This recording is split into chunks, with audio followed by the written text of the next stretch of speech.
A ver, la historia de GoPro es una de esas que hay que contar. Nace de la pasión de un surfista, sí, pero también de un fracaso. Y no un fracaso cualquiera, uno de los gordos. Y esa mezcla, esa combinación tan extraña, es la que termina creando no solo un producto, sino una categoría entera. Una marca que, vamos, conoce todo el mundo. Suena raro, ¿a que sí? Pero es que la historia de GoPro y de su creador, Nick Woodman, va justo de eso, de esa paradoja, de cómo un batacazo financiero monumental puede ser en realidad la semilla de algo gigante, de un éxito brutal. Vale, para entender cómo GoPro llegó a lo más alto, primero tenemos que mirar hacia abajo, al fracaso, al de su fundador, Nick Woodman. Él creció, ojo, pegadito a Silicon Valley, así que tenía ese gusanillo emprendedor metido en el cuerpo desde muy joven, claro. Con 20 y pocos años, Woodman ya se había lanzado a la piscina, y por partida doble. Primero montó owaw.com, una web para vender electrónica, y después Fanbook, que era un portal de juegos. Él estaba convencidísimo de que iban a funcionar, pero el timing fue malísimo. Le pilló de lleno el estallido de la burbuja de las .com en el año 2000, y bueno, se lo llevó todo por delante. Y aquí viene el golpe. Con solo 24 años, Nick Woodman había palmado más de $4 millones. Y no era su dinero, era el de sus inversores. Imaginaos el panorama. Se quedó hecho polvo, hundido, pensando si de verdad valía para esto. Para casi cualquiera, la historia habría acabado aquí mismo. Así que para levantarse, Woodman hizo lo que muchos haríamos: poner tierra de por medio. Desconectar. Se preparó un viaje de 5 meses por Australia e Indonesia para hacer lo que más le gustaba: surfear. Necesitaba, pues eso, pensar, darle vueltas a qué había salido mal y, con suerte, encontrar algo de inspiración. Y fue ahí, preparando ese viaje, donde se encontró con un problema, uno muy tonto en apariencia. Quería grabar sus olas, sus sesiones de surf. ¿Pero cómo? A ver, las cámaras de principios de los 2000 eran un trasto. Carísimas, pesadas, enormes, nada prácticas para un deportista. Es que, sencillamente, no había nada en el mercado que le sirviera. Total, que tiró de ingenio. Hizo una chapuza, básicamente. Cogió una cámara de carrete de las de 35 milímetros y se la ató a la muñeca con una goma elástica. Ya está. Y con ese cacharro tan simple se pasó meses surfeando. ¿Y qué pasó? Pues que otros surfistas empezaron a preguntarle, a fijarse en el invento, y ahí, justo ahí, se le encendió la bombilla. Si él tenía ese problema, estaba claro que miles de deportistas en todo el mundo también lo tenían. Con la idea ya masticada, Woodman volvió a casa. Pero volvió con una lección muy aprendida. Después del palo de perder el dinero de otros, lo tenía clarísimo. Esta vez, el proyecto lo levantaba él solo, sin inversores externos. El capital inicial, por tanto, fue de andar por casa. Literalmente.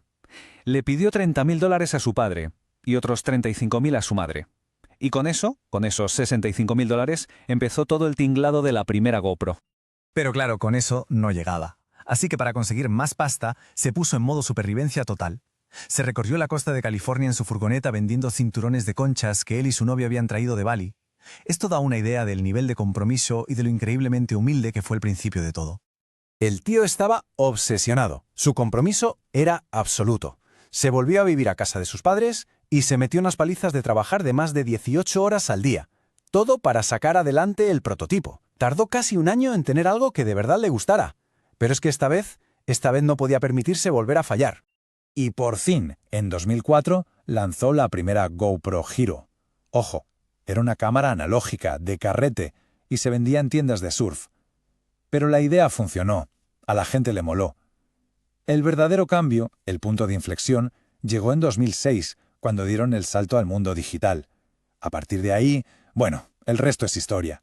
Lideraron el mercado, metieron vídeo en HD, luego 4K, control por voz y crearon un ecosistema entero de productos. Pero el producto, por bueno que fuera, no era suficiente. El gran acierto de GoPro fue construir una marca, una imagen. Y claro, si se piensan en deportes extremos y en una marca potente, ¿cuál viene a la cabeza? Red Bull, pues se asociaron con ellos.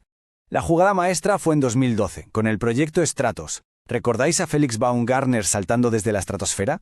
Pues todo, absolutamente todo el descenso se grabó con una GoPro. Pero es que, seguramente, su mejor marketing ni siquiera lo hicieron ellos. Lo hicieron sus clientes. Empezaron a surgir historias alucinantes, virales, como la de una GoPro que se cae en un volcán, se cubre de lava y sigue funcionando. O la de otra que se le cae a un paracaidista desde 4.000 metros y al encontrarla funciona perfectamente. ¿Qué anuncio puede superar eso? Ninguno. Era la mejor prueba de la dureza del producto. Pero ojo, que no todo es un camino de rosas. La historia no es un ascenso sin más. Cuando llegó el éxito masivo y la empresa salió a bolsa, empezaron los problemas. Y problemas de los grandes. Porque a veces llegar a la cima es solo el principio del peligro. Fijaos, cuando salió a bolsa, las acciones de GoPro se pusieron por las nubes, casi a $100 por acción. Pero después, el desplome fue brutal. ¿Qué fue lo que pasó? Pues de esta caída se pueden sacar un par de lecciones muy importantes. La primera lección tiene un nombre un poco técnico: las barreras de entrada.